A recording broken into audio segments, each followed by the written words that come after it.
Muito bom dia, boa tarde e boa noite. O que você vai ouvir agora é o documentário que abriu o último episódio do Parenta, publicado aqui como uma peça autônoma. No Parenta, a introdução não funciona só como uma preparação, ela é uma pesquisa construída em áudio que vai apresentar o contexto e abrir as perguntas que preparam o terreno para a conversa.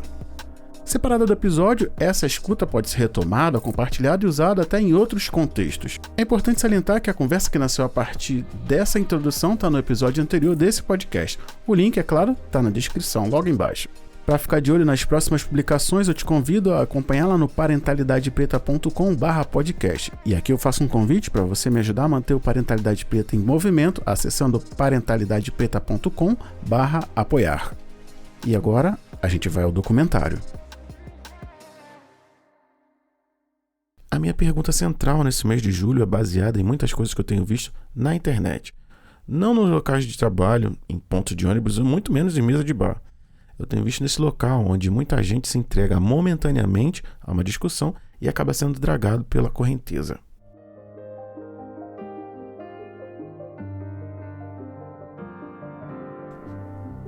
Esse local onde uma verdade vira absoluta e depois é refutada como se nunca tivesse existido. Em um momento, uma fala é válida, e no perfil, não no momento. No perfil seguinte, ela, além de não ter valor, se torna tóxica e desprezível. A visão vira sectarista e fechada em si, o que não abre mais espaço para debate, nem para troca de ideias. Esse talvez seja o lugar que vai participar da formação dos nossos amigos, irmãos, primos, sobrinhos e dos nossos filhos, o Tribunal da Internet. Beleza, eu falei o local, mas eu não falei a pergunta, e ela é a seguinte: homem preto é tudo a mesma coisa? Essa pergunta, obviamente, tem muitas respostas, mas para falar dela, ou melhor, delas, a gente vai precisar voltar um pouco no tempo agora. E pela primeira vez nessa temporada, a gente vai voltar ao território ficcional de memória histórica do Parentalidade Preta, onde eu emulo de maneira fictícia a formação de um Brasil que poderia existir em qualquer lugar, para a gente perceber juntos o que desse passado ainda organiza as nossas comunidades. Agora a gente vai voltar a Vale Verde. Dessa vez a gente não vai ficar só na cidade em si. Nós vamos acompanhar uma das suas linhagens até outro tempo, outro lugar, outro quintal. A gente vai para a casa do seu Crispim e de Dona Maria das Dores. No aniversário de 90 anos de seu Crispim, o primeiro filho chegou antes da carne ser posta na churrasqueira. Raimundo abriu o portão com a própria chave, carregando 2 sacolas de pão, um saco de carvão e uma caixa térmica que ninguém tinha pedido para ele levar. Atrás dele vinha Jandira, sua esposa, reclamando que havia passado a manhã inteira dizendo que estavam atrasados, embora fossem os primeiros. As 3 filhas entraram logo depois, cada uma trazendo uma parte da família, uma com o marido, outra sozinha, outra com os 2 meninos que correram direto para o fundo da casa. Antes das 9 já tinha criança brigando pela mangueira no quintal, cadeira sendo arrastada e alguém perguntando onde Dona Maria das Dores guardava os pratos de plástico. Ela respondia da cozinha: na mesma casa onde vocês cresceram. Dona Maria gostava de receber todos, mas não suportava a maneira como os filhos entravam ali fingindo que nunca tinham morado naquele lugar. Raimundo foi até a churrasqueira e pediu que o pai deixasse as responsabilidades com ele. Seu Crispim, que estava de chapéu, uma camisa aberta no peito e um pano de prato no ombro, disse: na minha festa. O filho disse que era para ele descansar, e ele falou: então você que faça 90 anos. Raimundo nem discutiu, deu 2 passos para trás e começou a organizar os espetos. Era assim desde menino. Diante de qualquer desordem, Raimundo assumia que alguém precisava tomar conta. Se ninguém lhe entregasse a responsabilidade, ele recolhia do chão. Ele tinha se tornado eletricista de automóveis, diácono na igreja e pai de 3 mulheres que o amavam sem obedecê-lo na medida que ele considerava adequada.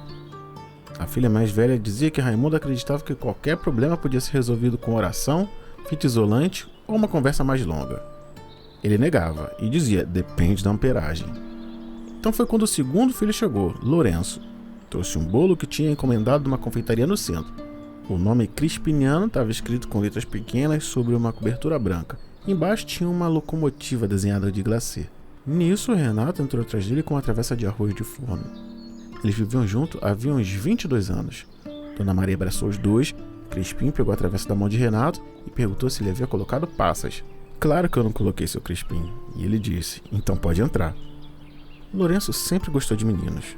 Não teve uma data em que aquilo começou, não teve anúncio diante da família, porta batida ou mala deixada no corredor.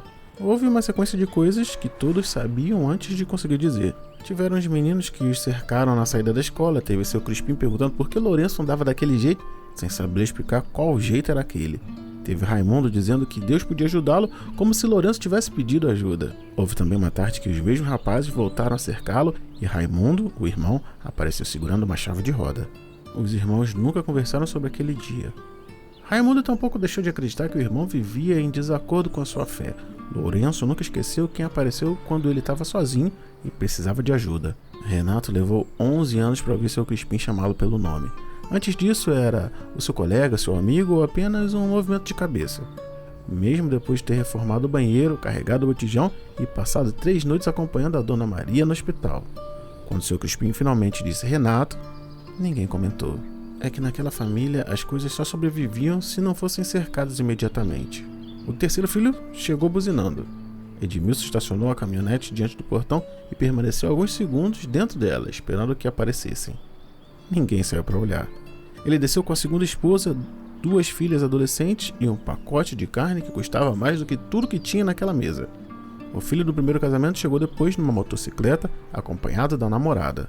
Edmilson abriu uma loja de materiais de construção, depois de trabalhar como cobrador de ônibus, balconista, ajudante de pedreiro e vendedor de produtos que ele mesmo não compraria. Gostava de contar que ninguém lhe dera nada. Havia transformado essa frase numa explicação para a própria vida e em alguns dias numa acusação contra a vida dos outros. Amava os filhos, pagava pensão em dia e também confundia a presença com pagamento e achava injusto quando alguém lhe dizia que havia faltado. Não gostava de falar sobre racismo. Dizia que pensar demais em cor não pagava boleto. Ainda assim, ensinava seu filho a nunca sair sem documento, a guardar as notas fiscais das coisas que comprava e a não colocar as mãos nos bolsos quando entrasse em uma loja. O quarto filho chegou de camisa social, Anselmo. Ele entrou pelo portão como se ainda estivesse trabalhando. Coluna reta, passos medidos, olhos passando pelo quintal antes que seu corpo se acomodasse. Tinha sido policial militar durante 20 anos. Eunice, sua esposa, vinha atrás dele com uma panela grande. O filho mais velho dela, criado por Anselmo desde os 4 anos, carregava os pratos. A filha dos dois apareceu depois, olhando para uma revista, tentando não sujar o tênis. Anselmo dizia que havia construído para os filhos uma vida diferente da sua. Moravam num condomínio do outro lado da cidade. Os dois tinham estudado na escola particular. Nenhum precisava saber quanto tempo Dona Maria levava para chegar ao posto de saúde antes da rua ser asfaltada. Mas Anselmo não dizia que no condomínio onde ele morava haviam perguntado 3 vezes se ele era prestador de serviço. Na primeira, mostrou o documento. Na segunda, informou que era morador. Na terceira, perguntou ao porteiro se ele fazia a mesma pergunta a homens brancos que entravam sem cumprimentá-lo. O mais novo apareceu perto do meio-dia, Joel. Vinha de ônibus, carregando uma mochila, uma caixa de som e a filha pela mão. O músico chegou, gritou Edmilson. Joel nem respondeu.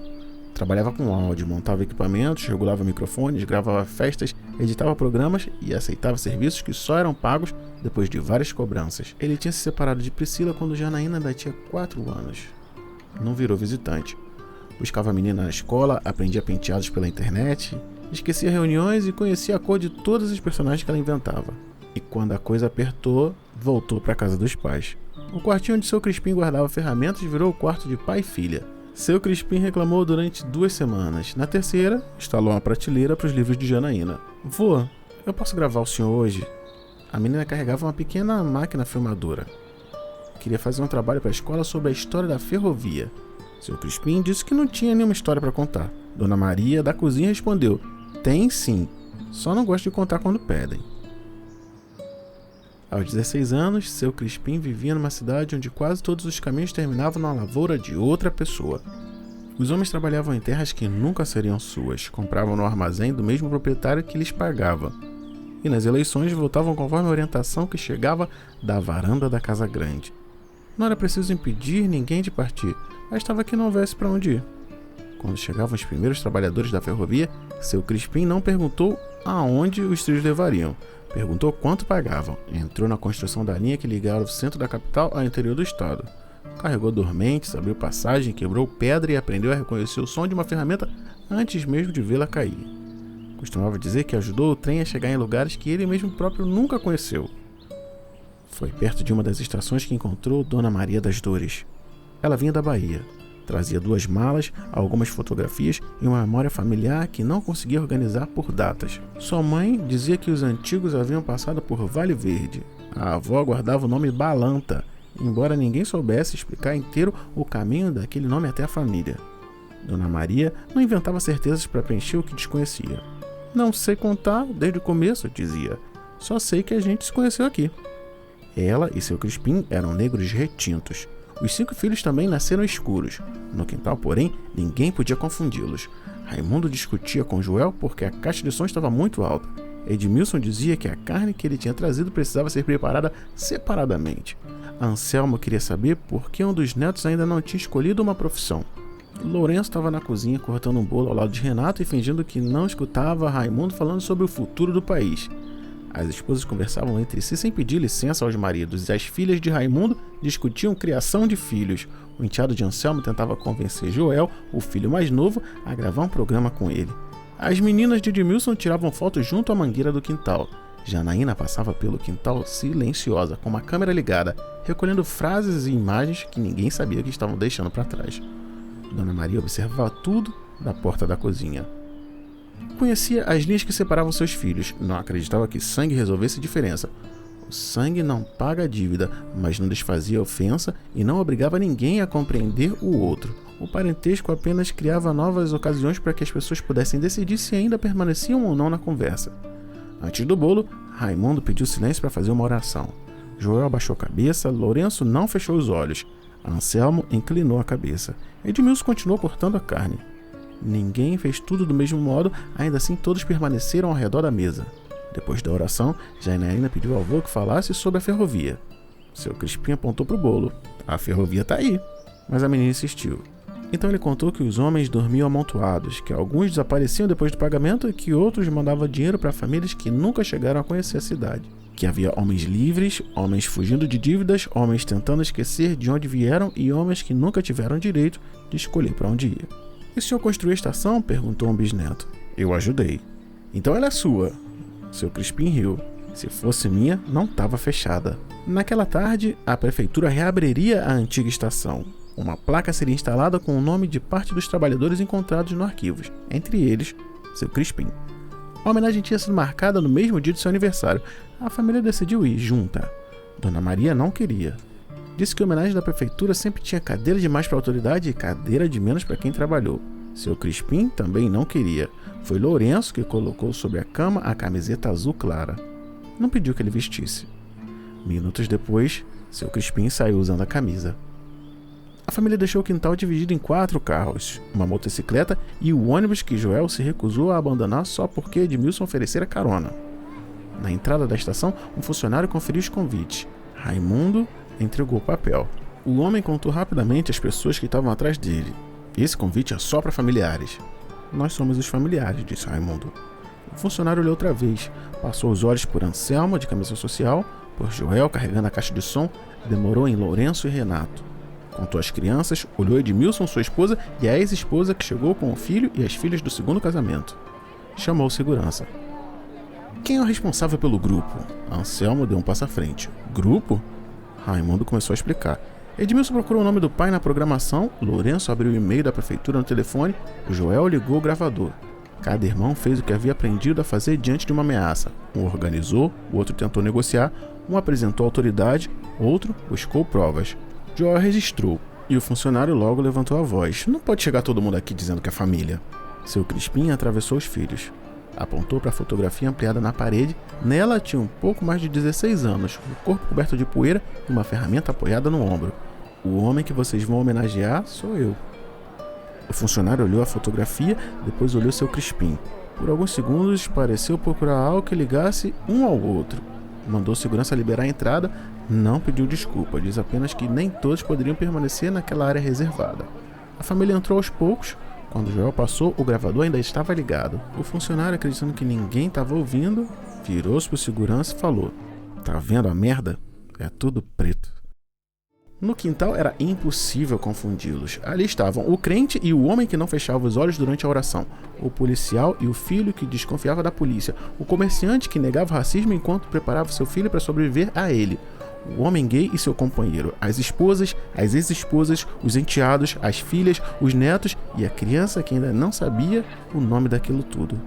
Do lado de fora, uma frase bastava, e ela dizia: é tudo preto. A cerimônia terminou antes de começar. A Anselmo queria identificar o segurança, Joel queria publicar a gravação, Edmilson dizia que era preciso pensar nas consequências. Raimundo tentava tirar o pai dali. E Lourenço perguntou porque todos falavam como se seu Crispim já não tivesse ali presente. Voltaram para casa com os mesmos carros, mas não na mesma ordem. No quintal, o bolo permanecia sobre a mesa. A locomotiva de glacê começava a derreter. Ninguém cantou parabéns. Dona Maria recolocou os pratos sem tentar fazer as pazes. Não pediu calma, não disse que era uma família e que precisavam permanecer unidos. Seu Crispim ficou embaixo da mangueira olhando para os 5 filhos.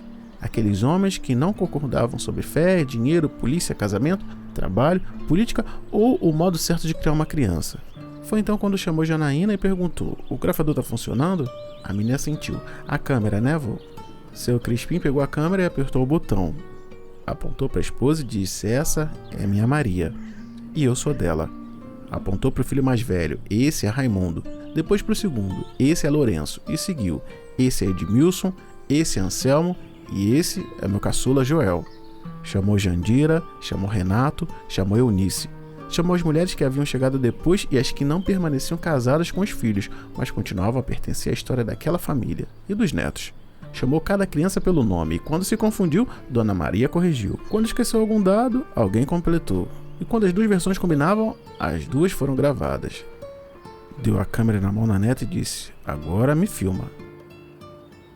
Janaína apontou o equipamento e fez um sinal de positivo e o avô disse: boa tarde, eu sou crispiniano e essa é a minha família. E eles são todos diferentes.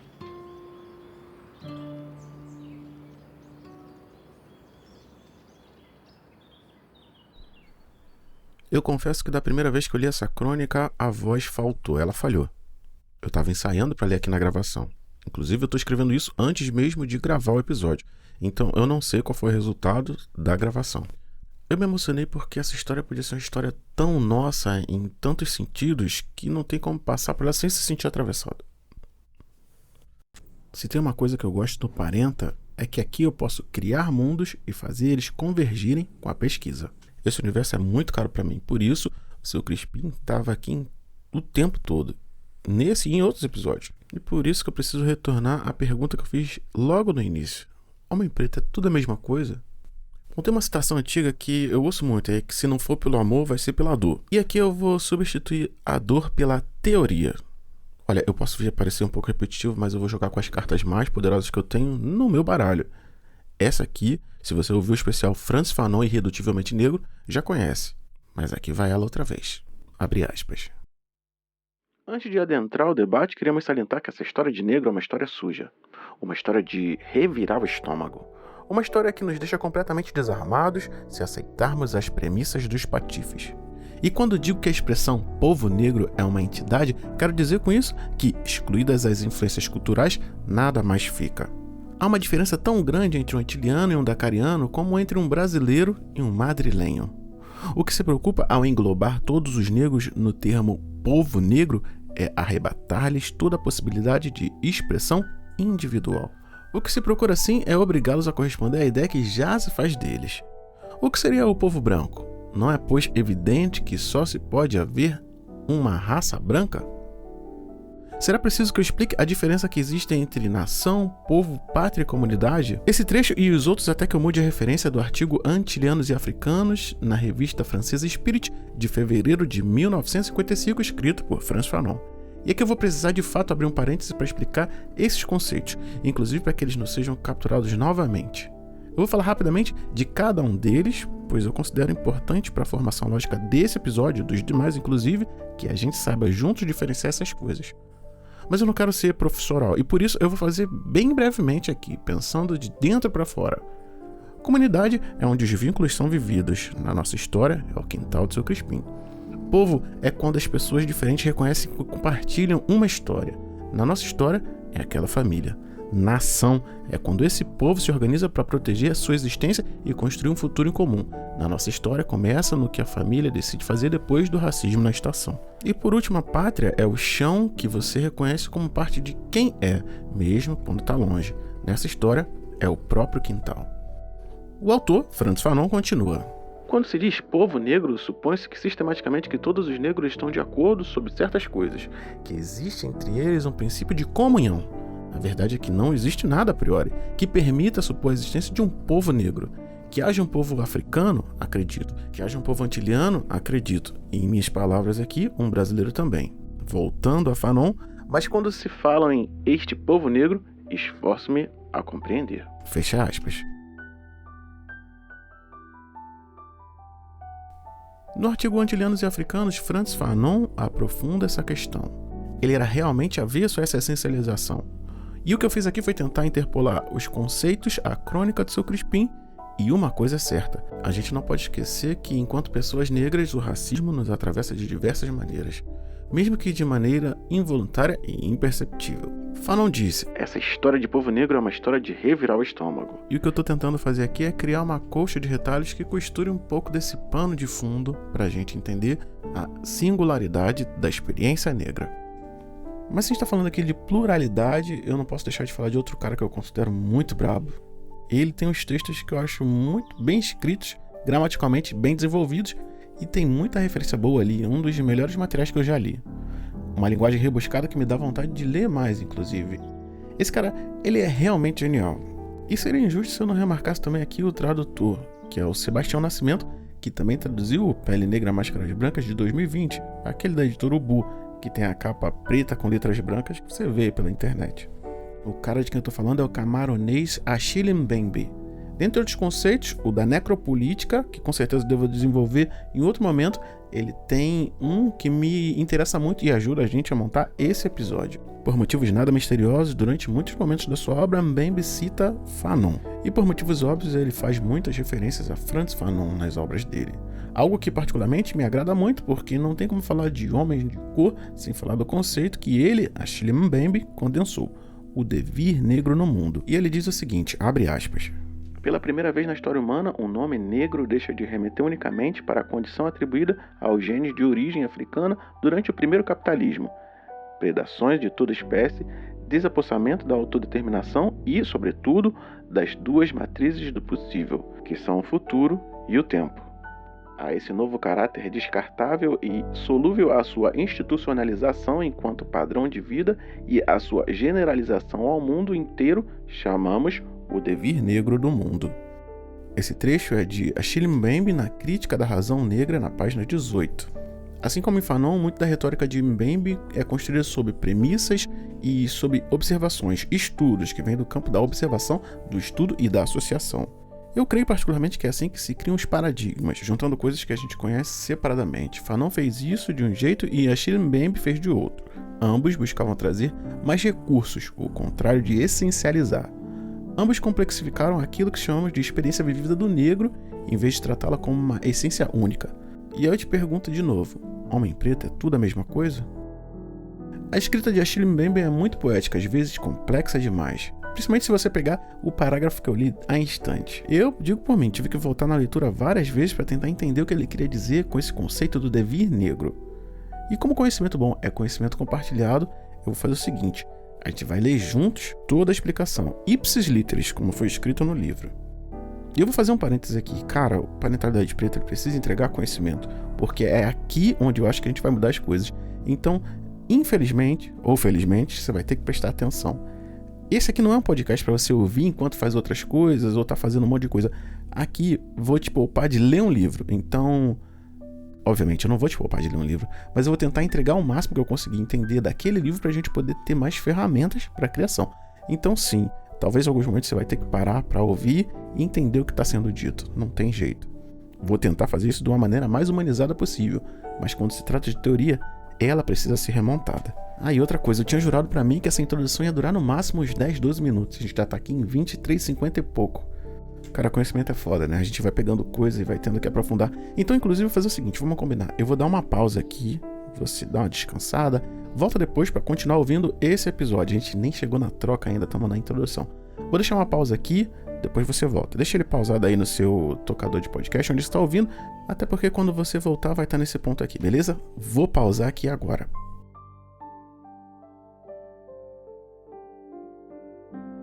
Então a gente volta aqui com a leitura do Crítica da Razão Negra, de Achille Mbembe. Na versão da N1, esse trecho começa na página 13, é de 2018. Abre aspas. Vertiginoso conjunto. 3 momentos marcaram a biografia deste vertiginoso conjunto. O primeiro é da expoliação organizada quando em proveito do tráfico atlântico, do século XV ao século XIX. Homens e mulheres originários da África foram transformados em homens-objeto, homens-mercadoria e homens-moeda. Aprisionados no calabouço das aparências, passaram a pertencer a outros, hostilmente predispostos contra eles, deixando assim de ter um nome ou uma língua própria. Apesar da sua vida e do seu trabalho serem a partir de então a vida e o trabalho de outros com quem estavam condenados a viver, porém proibidos de manter relações como humanos, nem por isso deixaram de ser sujeitos ativos. O segundo momento corresponde ao nascimento da escrita e tem início no final do século XVIII, quando, por meio de seus próprios traços, os negros, esses seres capturados por outros, conseguiram articular uma linguagem própria, reivindicando o estatuto de sujeitos plenos vivos no mundo. Esse mundo, em palavras minhas, e aí eu retorno Mbembe, pontuado por inúmeras revoltas de escravos, pela independência do Haiti em 1804, por combates pela abolição do tráfico, pelas descolonizações africanas e pelas lutas pelos direitos civis nos Estados Unidos. Esse período se consumou com o desmantelamento do apartheid nos últimos anos do século XX. Esse terceiro momento, no início do século XXI, é o da globalização dos mercados, da privatização do mundo sob a égide do neoliberalismo e da crescente complexificação da economia financeira, do complexo militar pós-imperial e das tecnologias eletrônicas e digitais. Por neoliberalismo, entenda-se uma fase da história da humanidade dominada pela indústria do silício e pelas tecnologias digitais. O neoliberalismo é a época ao longo da qual o tempo curto se presta a ser convertido em força reprodutiva da forma dinheiro. Tendo o capital atingido seu ponto de fuga máximo, engendrou-se um movimento de escalada baseado na visão segundo a qual a todos os acontecimentos e todas as situações do mundo da vida pode ser atribuído um valor de mercado. Mbembe continua. Esse movimento também se caracteriza tanto pela produção da indiferença à paranoica codificação da vida social em normas, categorias e números, quanto por diversas operações de abstração que pretendem racionalizar o mundo a partir de lógicas empresariais. Assombrado por uma dupla desgraça, o capital, sobretudo financeiro, define-se agora como ilimitado, não só do ponto de vista dos seus fins, mas também dos seus meios. Já não dita apenas o seu próprio regime de tempo, uma vez que se encarregou da fabricação de todas as relações de filiação, procura multiplicar-se por si mesmo, numa série infinita de dívidas estruturalmente insolvível. Já não existem trabalhadores propriamente ditos, só existem nômades de trabalho. Se ontem o drama do sujeito era ser explorado pelo capital, a tragédia da multidão hoje é já não poder ser explorada de modo nenhum, é ser relegada à humanidade supérflua, entregue ao abandono sem qualquer utilidade para o funcionamento do capital.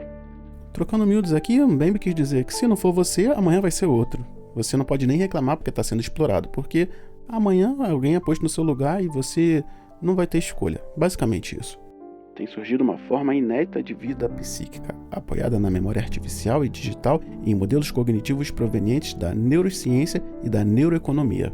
Sendo que os automatismos psíquicos e tecnológicos não passam de duas faces da mesma moeda.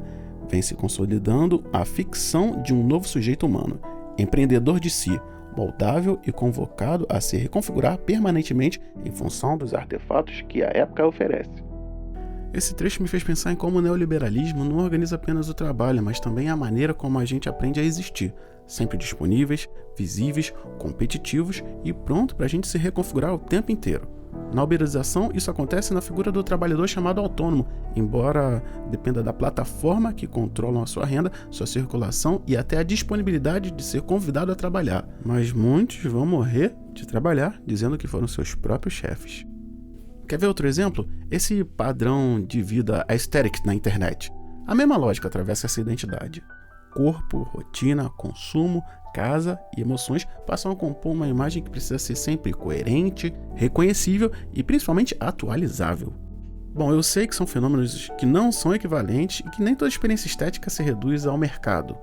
Mas os dois exemplos que eu trouxe revelam que esse sujeito neoliberal, ele é responsabilizado por administrar a si mesmo diante de condições que não controla. Afinal de contas, quem dá o trabalho a ele é o aplicativo. Quem dá o engajamento para o influencer aesthetic é a plataforma. Inclusive, eu vou me incluir nessa lógica aí também, beleza? Eu estou trabalhando aqui no digital porque o meu trabalho formal não está dando conta. Eu estou produzindo minhas obras e estou tentando fazer elas circularem para além das plataformas e me posicionando no mundo. E olha, esse gancho aqui vai ser perfeito. Eu faço isso e peço para você me ajudar lá no parentalidadespreta.com/apoiar para me ajudar a continuar fazendo isso tudo aqui. Também estou me uberizando, fica tranquilo aí. Mas voltando a Chile Mbembe, esse novo homem sujeito do mercado e da dívida vê-se a si mesmo como um mero produto do acaso. Essa espécie de forma abstrata já pronta, como diz Hegel. Outro nome complicado aqui, parentalidade preta. Capaz de se vestir de todos os conteúdos. É típica da civilização da imagem e das novas relações que ela estabelece entre os fatos e as ficções. Apenas um animal entre outros. Não possui nenhuma essência própria ao proteger ou salvaguardar. Não existe, a priori, nenhum limite para a modificação da sua estrutura biológica e genética. Distingue-se em vários aspectos do sujeito trágico e alienado da primeira industrialização. De saída, é um indivíduo aprisionado em seu desejo. O seu gozo depende quase inteiramente da capacidade de reconstruir publicamente a sua vida íntima e oferecê-la no mercado como uma mercadoria possível de troca. Sujeito neuroeconômico absorvido por uma dupla inquietação decorrente da sua animalidade, a reprodução biológica de sua vida e da sua coisidade, a fruição dos bens desse mundo. Esse homem-coisa, homem-máquina, homem-código e homem-fluxo procura, antes de mais nada, regular sua conduta em função de normas do mercado, sem nem sequer hesitar em se auto-instrumentalizar e instrumentalizar os outros para otimizar a sua parcela de fruição. E eu não ia deixar você sair daqui ouvindo um monte de coisa sem a gente conseguir fazer uma digressão, explicar um pouco a respeito do que ele está falando. Como eu falei, eu gosto muito mesmo da escrita de Mbembe, mas ela precisa de atenção. Precisa de um pouco de vocabulário, digamos assim, porque ele pega referência em coisas que outras pessoas criaram e a gente precisa sempre contextualizar. E eu vou fazer isso aqui para você por uma questão de honestidade intelectual, porque eu quero que você entenda sobre o que a gente está falando. Então eu não vou ficar só jogando coisas aqui para você, beleza? Do meu ponto de vista, Mbembe está dizendo que, sob essa lógica, as pessoas passam a regular a própria vida pelas normas do mercado, instrumentalizando a si mesma e aos outros para garantir a sobrevivência, ampliar o acesso aos bens e aumentar sua parcela de satisfação. Eu fui procurar o significado de fruição, um termo que apareceu aqui e me deixou bem encucado, e entendi que otimizar sua parcela de fruição não significa apenas obter mais lucro, mas sim maximizar aquilo que se pode usufruir, consumir, desfrutar e experimentar. Fruição é o ato de fazer usufruto, digamos assim. Mbembe volta.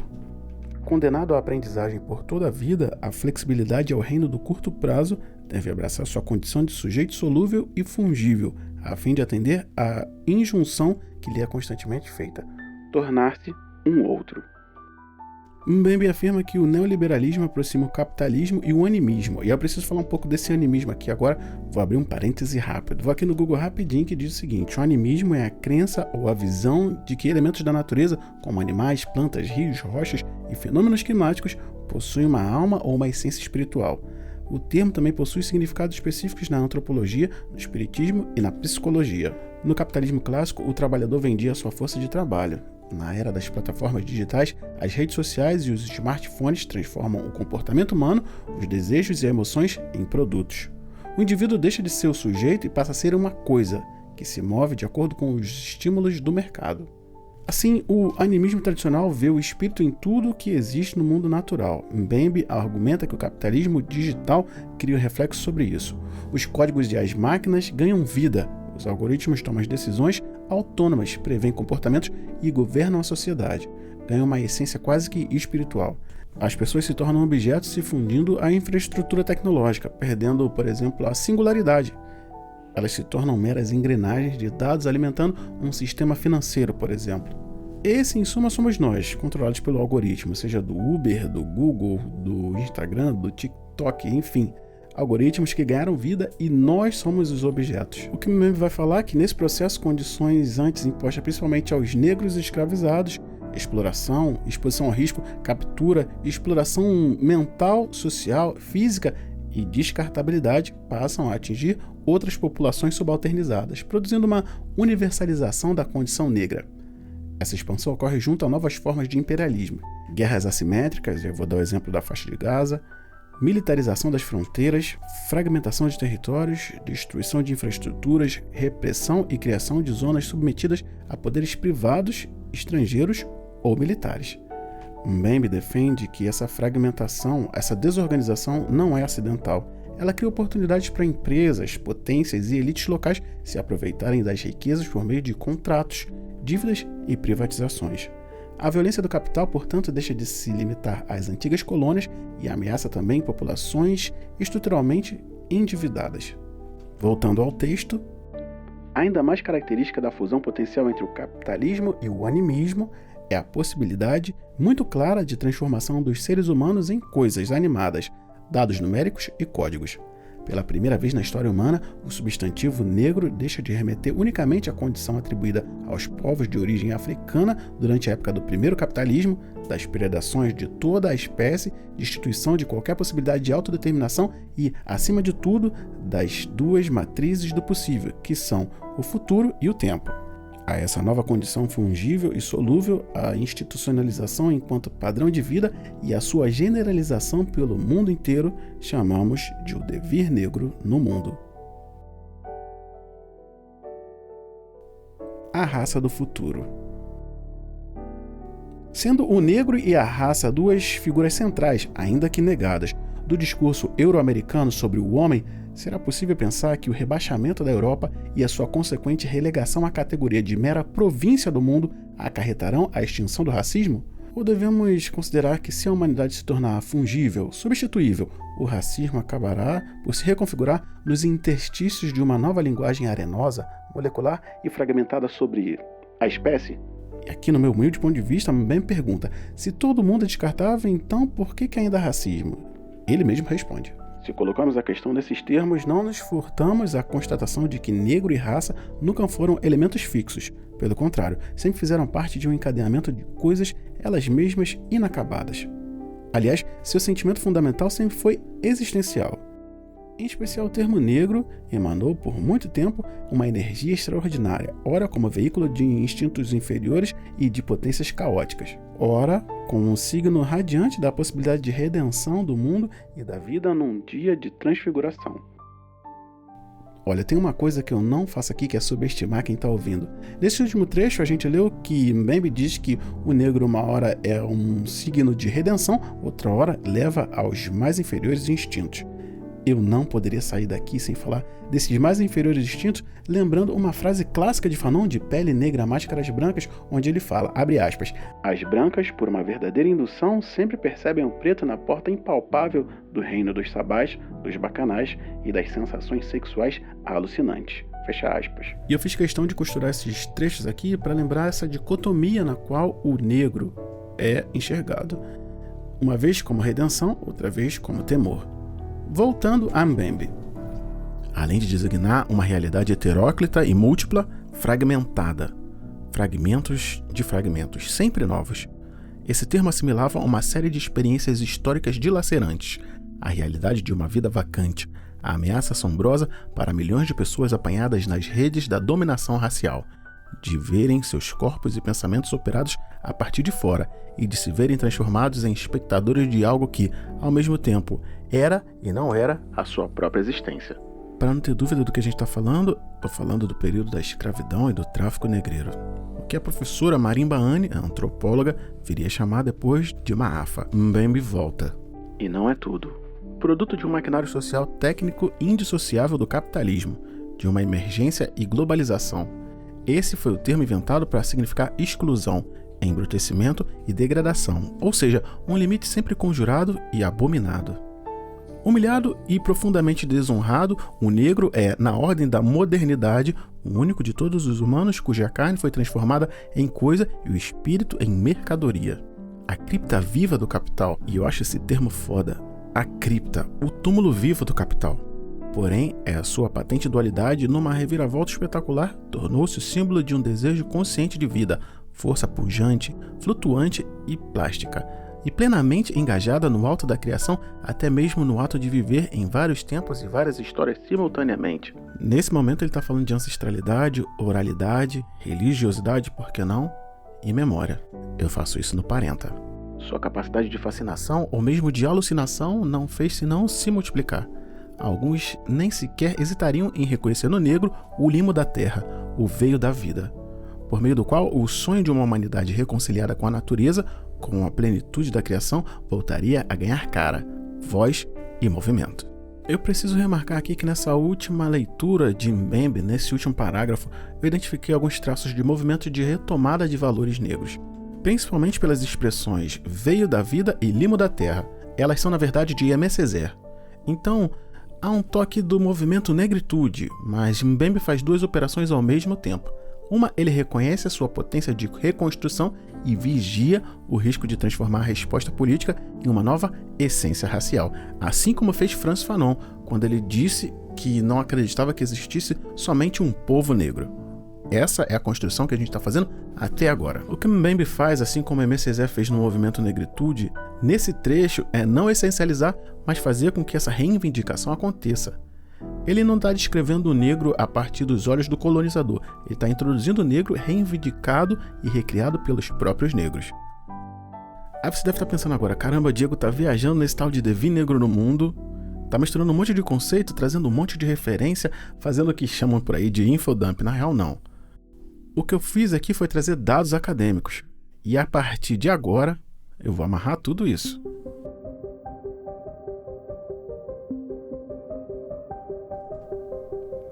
O trecho mostra que o racismo não desaparece quando se deixa de falar abertamente em raça. Ele muda de linguagem. Cultura, religião, origem e pertencimento passam a cumprir a função que antes era atribuída à biologia. Ao mesmo tempo, Mbembe pergunta o que fazer com a palavra negro, criada para aprisionar pessoas numa identidade imposta, mas também transformada por elas em força, criação e luta.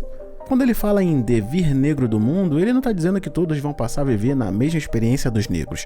Ele diz que a condição de exploração, deslocamento e descredibilidade historicamente imposta aos negros pode se espalhar para outras populações.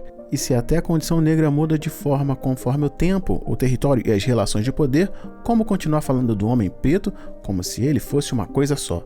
Essa é a minha pergunta. E retomando Achille Mbembe, além do mais, da obstinação colonial em dividir, classificar, hierarquizar e diferenciar, sobrou ainda algo: cortes e lesões. Pior ainda, a clivagem criada permanece. Será mesmo verdade que somos capazes de, hoje em dia, estabelecer com o negro relações distintas das que ligam o senhor ao seu criado? E eu quero que você lembre da reinauguração da estação da ferrovia, do seu Crispim e a família dele. Essas são algumas das questões que levantaremos nesse livro, O Crítica da Razão Negra, que, não sendo nem uma história das ideias, nem um exercício de sociologia histórica, da história se serve, no entanto, para propor um estilo de reflexão crítica sobre o mundo do nosso tempo.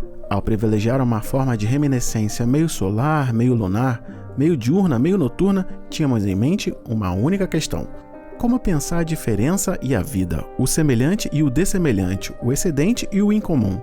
A experiência negra resume bem essa indagação, preservando na consciência contemporânea a posição de um limite fugaz, uma espécie de espelho móvel. Será ainda necessário nos perguntarmos por que razão esse espelho móvel não para de girar sobre si mesmo. O que o impede de parar? O que explica essa recuperação infinita de cisões, de quebras, uma inescapavelmente mais estéril que a outra? Na minha opinião, Achille Mbembe fala muito de que não se pode ter uma imagem estática do negro, mesmo se olhando no espelho. E eu acrescentaria uma pergunta: homem preto é tudo a mesma coisa? E como eu já fiz essa pergunta várias vezes nessa introdução, eu vou deixar o meu convidado responder. Quando eu vou pensar historicamente o lugar do homem preto, batendo com a minha vivência e dos caras que eu convivo, assim, eu penso sobre sobrevivência, assim, sobre tecnologias de sobrevivência. Eu tô fazendo uma residência artística que a gente tem trabalhado a filosofia do Ogum. E para mim tem sido muito sobre entender essas tecnologias de sobrevivência. Para além de espiritualidade e religião, mas um lugar muito cultural. E aí, para eu vejo, tipo, caras pretos no lugar de descendentes diretos de divindades, saca? Tipo, usando tecnologias de sobrevivência pra se manter vivo até aqui, assim, pra além do só tá vivo, né? Meu compadre fala muito assim, pra além do viver é diferente de estar vivo, saca? Tipo, eu acho bom nessas tecnologias manter vida, saca? E aí eu acho que é isso, né? E aí acho que essa tecnologia, ela tá na pluralidade, saca? Tipo, o quanto esse... Tipo assim, é isso, né? Tipo, trazido de um lugar, tipo, que passou pelo processo de escravização, assim, até onde... Acho que, tipo assim, o só existir já é divino. Meu trabalho é muito sobre isso, só o existir já é divino. Mas é isso, assim, tipo, para além do só existir, a gente tá aí, tipo... Para além do ocupar lugares, estamos construindo novos lugares, construindo novas possibilidades, saca? Tipo, mano, com um projeto de extermínio, né? Assim, no Brasil teve esse projeto mesmo de extermínio de caras pretos, assim. Então, é isso, assim, eu fico pirando muito nesse conceito, saca? Tipo, do quanto, pra mim, são divinos os meus irmãos intelectuais, tipo, desde o meu compadre que é pedreiro, saca? Tipo, desde os meus crias, saca? E aí eu acho que é isso, assim, eu acho que essa pluralidade mantém muito vivo esse lugar tecnológico de viver, saca? O que eu quero deixar claro aqui com toda essa pesquisa, cuja introdução eu tinha me prometido que não passaria de 10 minutos, é que não tem como se perfilar homens negros para falar de negritude e que principalmente quando um deles fala a gente é isso ou a gente é aquilo, quando se presta a falar de homens e masculinidade, precisa estar consciente de que a fala dele é racializada e que de repente ele possa vir a atender desejos coloniais, como explicou Mbembe. Esse homem negro racializado está dizendo que sim, que homens negros são todos iguais, quando ele está generalizando todo mundo, esquecendo que nós somos plurais. Ele apaga Crispins, Raimundos, Lourenços, Edmilsons, Anselmos, Joés, seus avós, seu pai, seus amigos, seus irmãos, seus primos, seus sobrinhos e talvez até seus filhos. Ele apaga Zaires, Diegos e até você. Afinal de contas, homem preto é tudo a mesma coisa? Esse documentário foi publicado separadamente porque nem toda escuta acontece do mesmo jeito. Às vezes o que a gente precisa é do contexto, e em outros momentos de uma pergunta que possa circular e ser retomada ou abrir uma conversa em outro lugar. O trabalho que você acabou de ouvir envolve pesquisa, leitura, escrita, roteiro, gravação, curadoria, edição e finalização. É essa estrutura que permite que o Parentalidade Preta produza documentários em áudio e mantenha o acervo disponível para quem chega agora e para quem ainda vai chegar. No sábado, essa sequência continua. O mesmo convidado do episódio principal volta para falar sobre como acredita que crianças pretas devem ser criadas no Brasil. Então acompanhe aqui o podcast para receber essa próxima escuta. E, caso esse trabalho tenha te servido, te acompanhado ou aberto alguma pergunta, você pode me ajudar a sustentá-lo. O apoio mensal e as contribuições pontuais estão reunidas dentro da própria casa do Parentalidade Preta. Tudo você acessa no parentalidadepreta.com/apoiar. Com valor de 2 bebidas por mês, quaisquer que sejam, você já ajuda a manter a pesquisa, a produção e novas escutas em movimento.